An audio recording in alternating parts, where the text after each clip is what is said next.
Hey everyone, welcome back to my channel. Today I want to share a chilling and disturbing story that blends horror and crime, a real-life incident that shocked the world. It's about the Slender Man stabbing, a case that raises questions about obsession, friendship, and the thin line between reality and fiction. Are you ready? So let's dive in today's story. It was a typical summer day in 2014 when I heard the news. I was scrolling through my social media feeds, and a headline caught my eye. 2 girls arrested for stabbing friend. As I read on, my heart sank. The details were horrifying. 2 12-year-old girls had lured their friend into the woods and attacked her, all in the name of a fictional character known as Slender Man.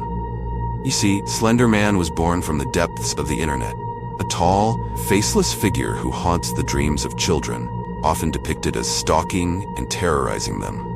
What began as a creepypasta modern urban legend had spiraled into something far more sinister. The story of the attack unfolded in a suburban neighborhood in Wisconsin. The girls, Morgan Geyser and Anissa Weiner, were obsessed with Slender Man.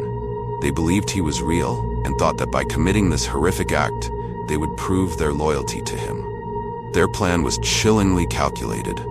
They had been planning the attack for months, convinced that if they didn't kill their friend, Slender Man would come after them. On that fateful day, they invited their victim, Peyton Leutner, to celebrate her birthday. Everything seemed normal at first. They played games and had fun. But as the day progressed, they lured Peyton into the woods under the pretense of playing a game. In the depths of the forest, Morgan and Anissa turned on her. They pulled out a small knife, a simple yet deadly weapon. "We have to do this," Morgan reportedly said before they attacked. Peyton was stabbed 19 times, a brutal assault that would leave her fighting for her life. Miraculously, she managed to crawl to a nearby road where a passing cyclist found her and called for help.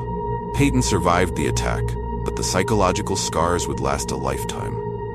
As news of the incident spread, the community was left in shock. How could 2 young girls commit such a violent crime?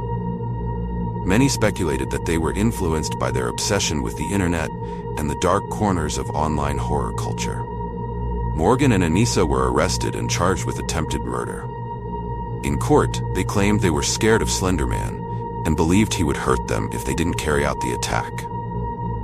It was a disturbing glimpse into their minds, how deeply their obsession had distorted their perception of reality. Throughout the trial, chilling details emerged. Morgan, in particular, had a history of mental health issues. Doctors diagnosed her with schizophrenia, and her defense argued that she wasn't in her right mind at the time of the attack. Anissa, on the other hand, portrayed herself as a follower, someone who didn't truly want to hurt Peyton, but felt pressured to go along with Morgan's plan. The trial divided public opinion.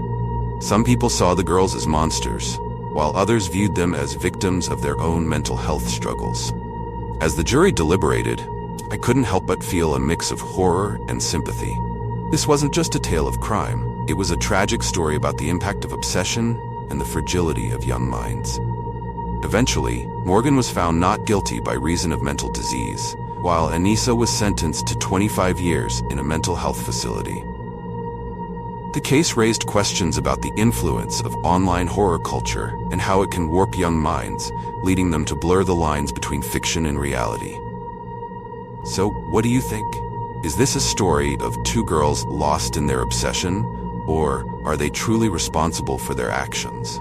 I'd love to hear your thoughts in the comments below. If you've encountered similar stories of crime influenced by obsession or fiction, don't hesitate to share. Thanks for joining me today, and remember, sometimes the most terrifying horrors come from our own minds.